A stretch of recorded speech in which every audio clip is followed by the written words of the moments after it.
Hi, I'm Ayers, and let's talk about the benefits of flash. Why use flash? Well, let's talk about that.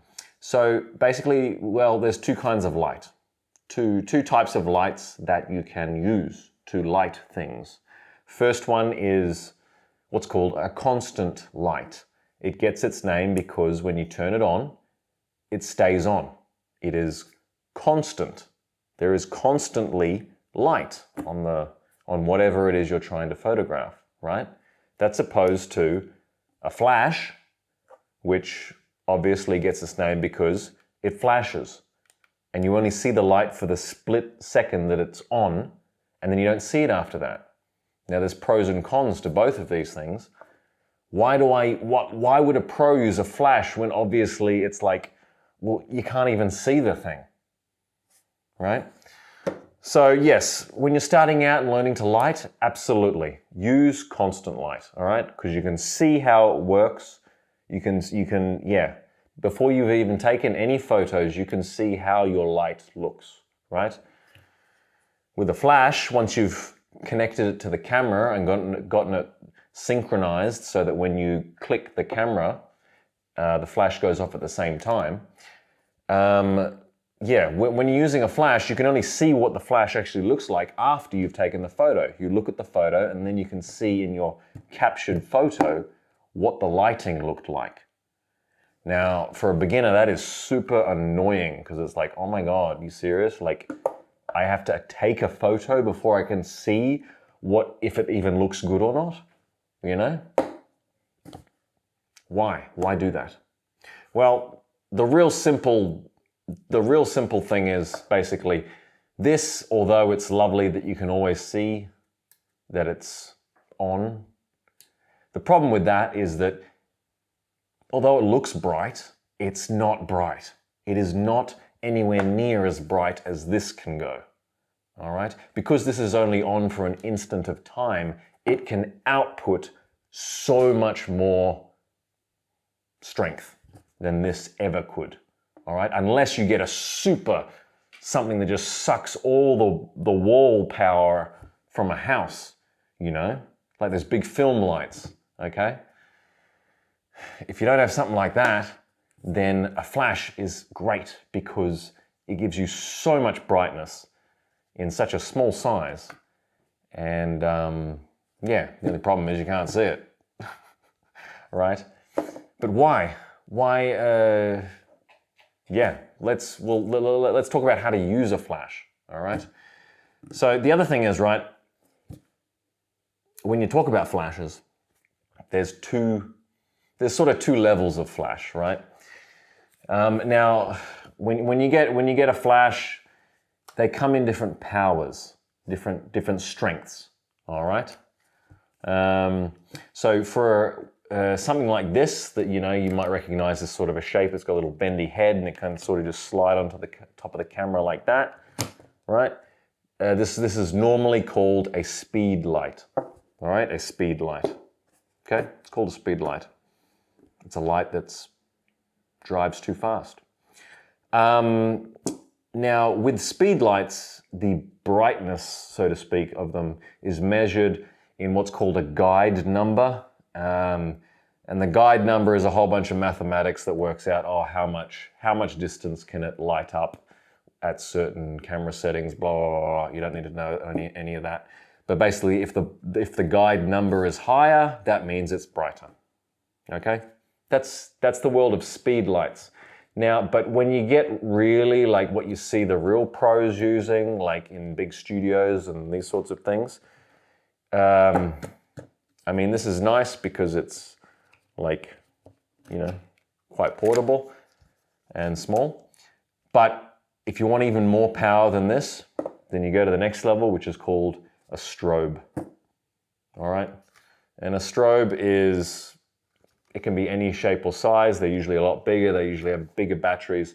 But strobes are even so much more powerful than this one. All right? And strobes are,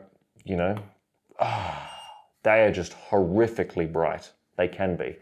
Now, strobes are measured, the power of a strobe is measured, you'll see a number. such as this one has 200 on it.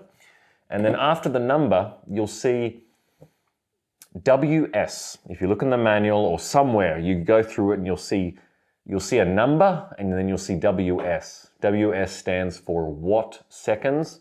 All right, don't worry about what that means. It's like how much, it's just like the power output of it, okay?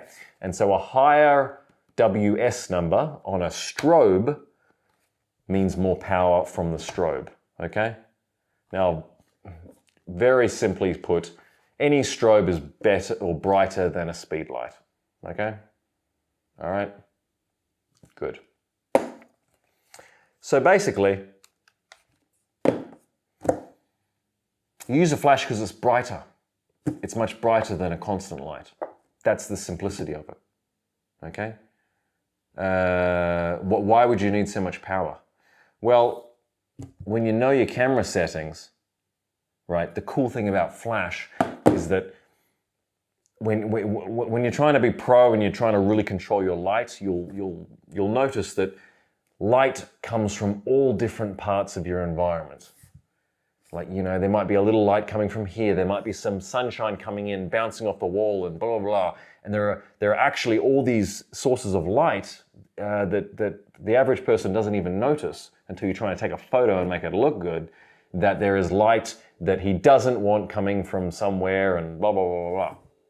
So the easiest way to kill all light is to get a light that is so much brighter than all of it, and then set all your camera settings so that all the ambient light, it's called, ambient is like the natural light in the environment. You set your camera settings so that the ambient light is so dark that when you take the photo without any flash added, everything appears pitch black, right? So that's the secret of controlling light, even if you're in a light environment. So professionals, they use strobes with a lot of power, a lot of punch. So then you can set your camera settings so that no other light will come in and distract you, distract the lighting that you're creating on your subject or whatever it is, okay? And then you crank the power way up on these things, and this is a 200 model, but you can get, it goes 400, 600, 800, even more than 1,000. And there are strobes so powerful that they can even overpower the sunlight. They are that bright. So imagine the creative freedom you have with that, right? Okay. Now simply, here's another common question. How do you get this to work with this? All right. Speed lights, the convenience of a speed light is a lot of them have these little shoes that will just go onto the top of your camera right there, and then chick, chick, it'll go off automatically, okay? Now strobes do not do this. They cannot clink, clink, all right? But basically, all you gotta do is you find something that's called a trigger, a radio trigger, a flash trigger, all right? You find one that is a similar brand to the whatever speed light or strobe that you're using, okay? And that will also connect to your brand of camera, and it's basically the middleman between them. So this can go on here, all right? Then it will communicate wirelessly to the flash, and then you can place that anywhere you want, okay? Now when you're trying to set up a flash so that it actually syncs, as in this will go off and it'll actually all work, there's two things you got to check. On the flash itself, you'll have to make sure it's in a mode where it's being wireless. It'll probably look like a little Wi-Fi icon or something on here. You just turn it on. And then secondly, you're going to make sure that this and this are on the same channel. So through the manual or through the settings, you just go through and you say, okay, this has to be on channel 1 and that has to be on the same channel 1. The purpose of that is, you know, if there's another photographer or someone else, you want to be on different channels, or you can even set up more than one flash to be on the same channel so that when you fire this, everything on that channel will fire at the same time. And that's where you can get really cool and stuff like that, okay? All right, so that's just a basic quick rundown.